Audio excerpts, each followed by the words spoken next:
give Vanderbilt a lot of credit. They're down 15. Early in the second half, stayed with it, fought. I mean, they're a tough team. We took everything we had to beat them at their place. We knew it would be a tough game. We got to do a lot of stuff to win games at this level. You can't just play hard. I thought our guys gave an effort, but we had 18 turnovers to come make a free throw. Didn't shoot the ball particularly well. We didn't do a very good job guarding them without fouling. We gave up 54 in the second half, and you look at how they got them. They hit 6 threes. I didn't think we did a great job with the scouting report on some of the threes they got off. They run good actions. They got some off that. Studi's obviously a good shooter, and then we just kept fouling Pippen. I mean, he's a good player. He picks up fouls a lot, and we didn't do a very good job guarding him without fouling. So combination of all that, we give up 15-point lead, and it's a tough way to lose, to go out after some of the wins we've had this year and what we're capable of doing. Lost 3 in a row now. We got to regroup and get ready for the NCAA tournament. Take your questions for either of the student athletes. If you'll raise your hand and we'll get one of the floor microphones to you. We'll start on the right side. Guys, what was different about that second half when they came out and they had that 12-0, 15-2 run? Jaden, would you take that first? It's just, I feel like, we talked about coming out having a strong second half, something we struggled with this year for sure. But, when they went on that run, it was just kind of just a little adversity we needed to answer. And, we kind of just let them keep piling buckets up and not getting stops that we needed. So, it's a learning experience. We got another shot at this. So it's just coming out in the second half stronger, locked in against the stops. Same for Jahvon. Just to piggyback off of what he said, we just didn't get stops. That's really what it comes down to. Raise your hand if you have questions for either. Right on right side, go ahead. Shaq, you're just saying you'll have another shot at this. You have the NCAA tournament coming up. So kind of how do, for either guy, you'll kind of regroup and get things back together, knowing what you're capable of? Just staying together. That's the number one thing for us. We got to stay together, know that we're going to go on that floor and battle with each other one more time, and hopefully more than once. So I feel like it's just staying together, staying locked in. There's more out there for us, and we're capable of doing a lot of good things in March. Right, next question on the right side. Again, for both guys, Scottie Pippen's comments last night about this team being beatable, how much did that motivate you? How much did they get in your head at all during the game tonight? Jahvon, would you take that first? It's something we talked about, something that did motivate the team. I think we came out with the right energy. We just didn't put it together for 40 minutes. Jaden? I agree. Obviously, we don't try to pay too much attention to stuff like that, but obviously when it's a game of this magnitude, I guess you kind of use it for motivation. And like you said, we came out with the right energy, right mindset. Just got to put it together for 40 and win those tough games. Question on the left side, go ahead. For both of you guys, Vanderbilt scores 28 in the first half, 54 in the second. What do you sort of want to prioritize going into the NCAA tournament in terms of just sort of nailing down defensive consistency? Jaden? Like Coach Oats said, just being more locked into the scouting report, not giving shooters open threes off of actions that we've gone over multiple times in practice, and really just locking in, getting stops. I feel like there got to be an intensity about us going into the NCAA tournament to just get stops and shut the other team down. Same for Jahvon. I just think kind of need a mindset shift and, practice walkthroughs because, we guard these actions. We guard these actions 2-3 days, and then the game comes and we don't guard them the way we were guarding them in practice and in shoot around. So just needs to be a mindset shift. And, we just got to, it has to be some type of carryover into the game. And, and obviously, the turnover is like, that's something that needs to be that's something that needs to be cut down. Time for one more question, anyone? All right, we'll excuse the student athletes. You can return to the locker room.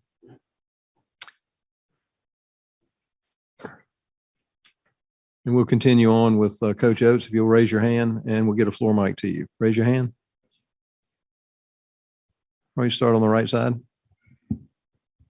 Coach, you talked about the free throws. Lately your team's been shooting pretty well, but then tonight, obviously, it was a struggle. Do you think it kind of became like a mental thing for your team where it just seemed like every trip to the line, it was 1-2? Yeah, I mean, it looked like that a little bit. We didn't have very many guys step up and go 2 for 2 often. I mean, obviously, Keon's the best free throw shooter. He made those 3.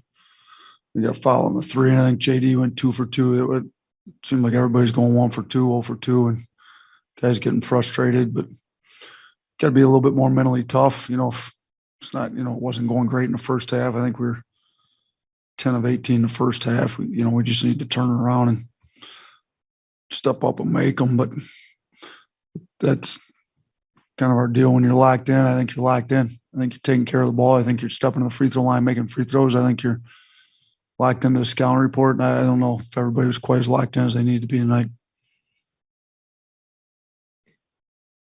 Question on the left side. Hey, Coach, obviously you guys won 5 of 6. You've now lost 3 in a row. There's obviously still a lot to play for, but where do you go from here? Yeah, I mean, we've tried to reference other teams that have made runs. We've been a little up and down this year. Got some of the best wins in the country, and we got some tough losses. The team that beat us last year in the Sweet 16 game, we went 12 of 25 at the free throw line, lost to UCLA. If UCLA almost lost to Michigan State in that playing game, they were an 11 seed, and they ended up going to the Final Four. They lost 4 in a row, lost their last 3 regular season games, lost the first round of the conference tournament. They lost 4 in a row going to the NCAA tournament. They made a run to the Final Four, and they had to play a playing game.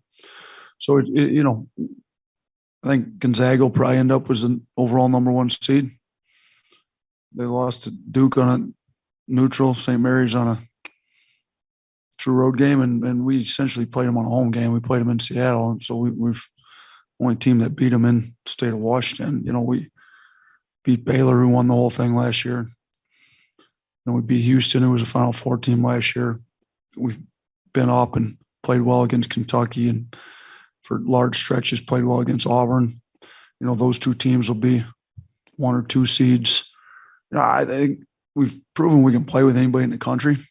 We've also proven we can lose to anybody on our schedule. So, we got to get the guys' mindsets in a good spot. We're going to play a week from today or a week from tomorrow, whichever we end up at.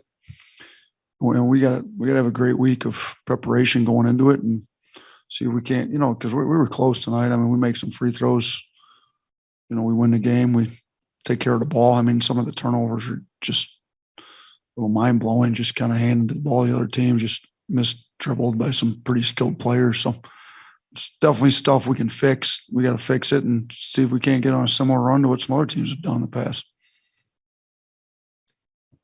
Question on the right side. Go ahead.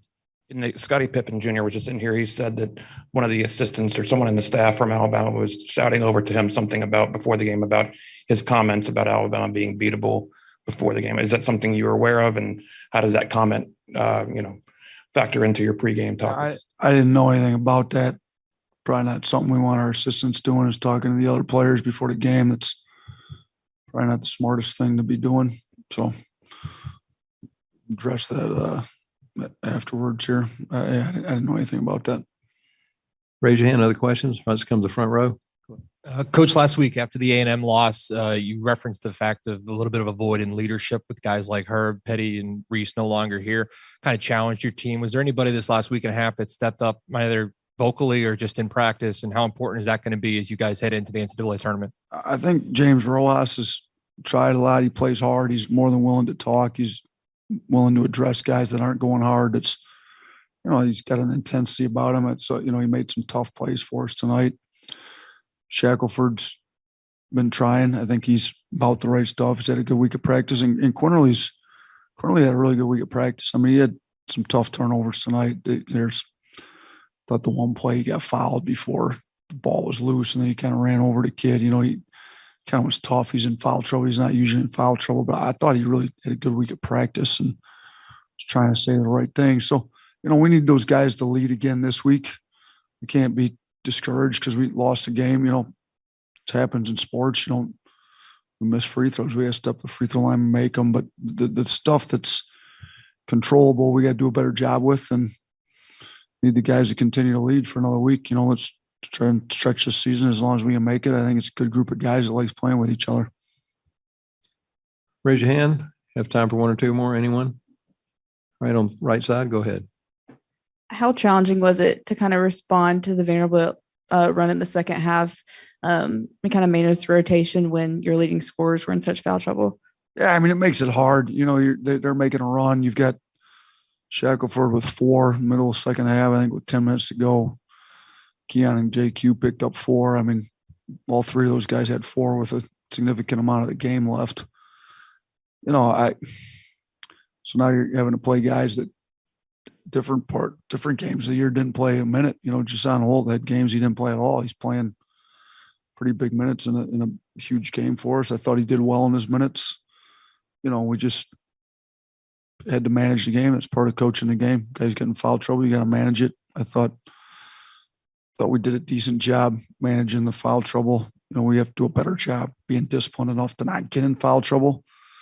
And I thought the guys that came in and gave it, played more minutes than they would have had we not been in foul trouble, gave us good minutes, from Jahvon, even Rojas played a little more. JD played maybe more than he would have been used to. He ended up with 8 assists and 7 rebounds. We didn't shoot it particularly well. Some of those guys, maybe some nerves in a big game like this. I'm not sure, but I thought, it was hard to make the comeback without our main guys in the game, but I thought our other guys gave us pretty good effort there. Talking a little trash on the field? Yeah, we get it. Trashing the state with litter? That's terrible. Keep it clean. Keep Alabama beautiful.